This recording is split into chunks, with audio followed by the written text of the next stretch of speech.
Hey guys, this is Jake. Welcome to Canadian Cutting Edge. This is probably going to be posted in my Canadian Cutting Edge University series. It's a little bit of a how-to video, not too long, hopefully not too long. I haven't made any notes or anything for this. This video was prompted by a viewer request question, and the answer is much easier to give in video format than it is just verbally on the phone or something. So how do you mount different types of blades in your guided sharpening rig? Here's an example of a guided sharpening rig where your stone flows on a rod of some kind and you clamp the blade on. So this is not freehand sharpening. This is guided sharpening. How do you mount the knife in the clamp so that you get the right angle on your edge? In a way, it's just one little isolated element. I did do a video, I don't know, 4 or 5 years ago on how to do tanto blades, or how I do tanto blades, I should say. I call them K-tips. Most people call them tantos.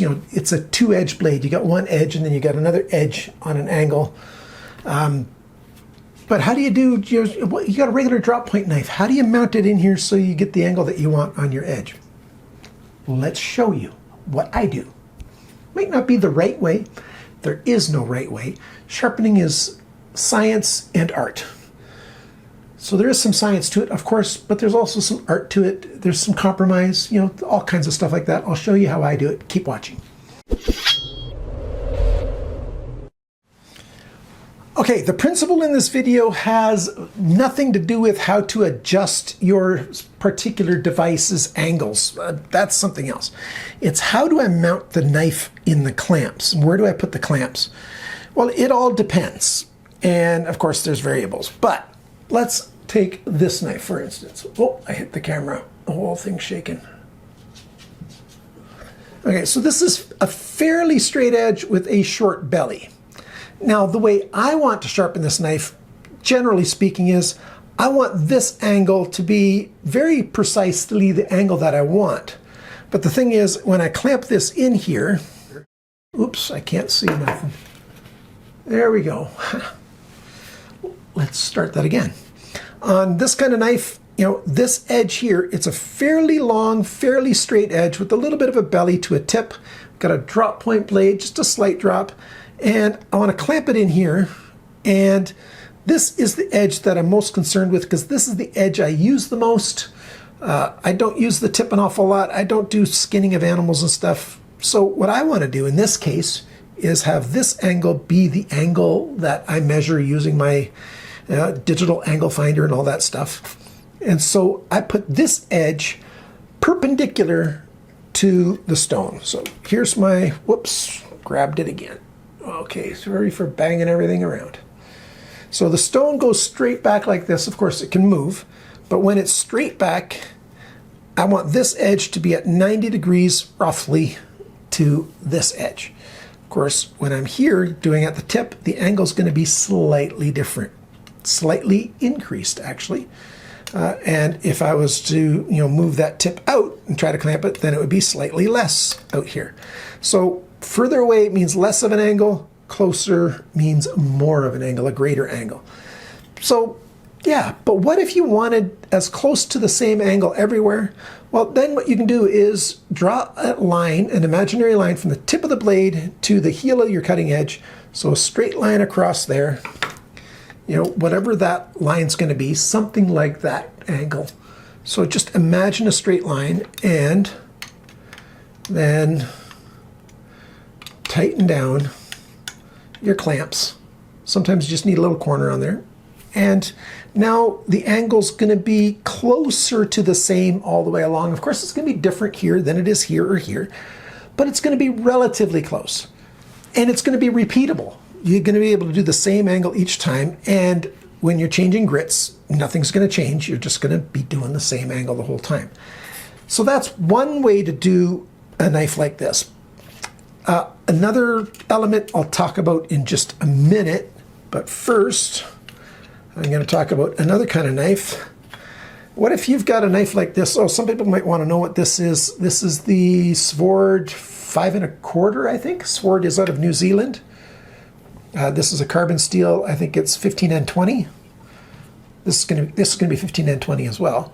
But see, this knife is more of a skinning knife, and it's got a lot of belly, not much of a straight edge there.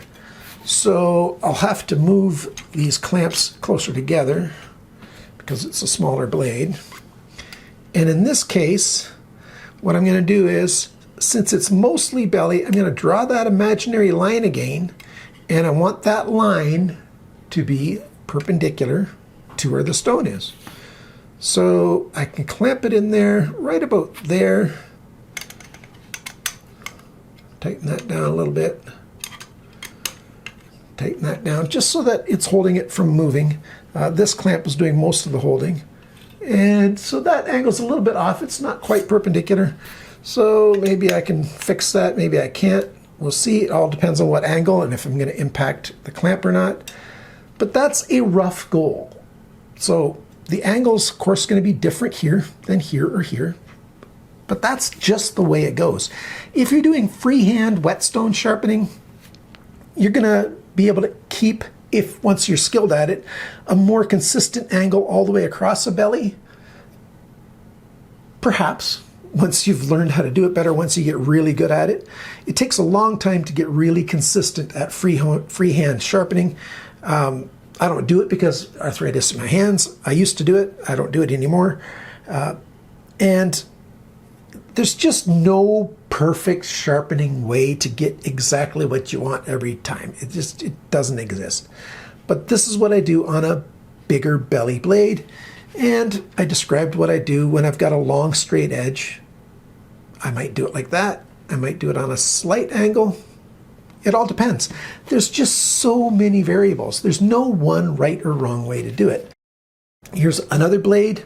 This one's got less belly than this, but more belly than this. So what would I do on this blade? Well, from the tip, I'm going to draw a roughly straight line, and then I'm going to mount it roughly perpendicular to that. Yeah, that's just the way I do it. Now, where do I mount these clamps? Well, it really depends on stuff that's impacting, but I try to keep the blade, the middle part of the sharpening zone close to the middle of the clamps. So the middle of the clamps right here. So the middle of the sharpening zone is here.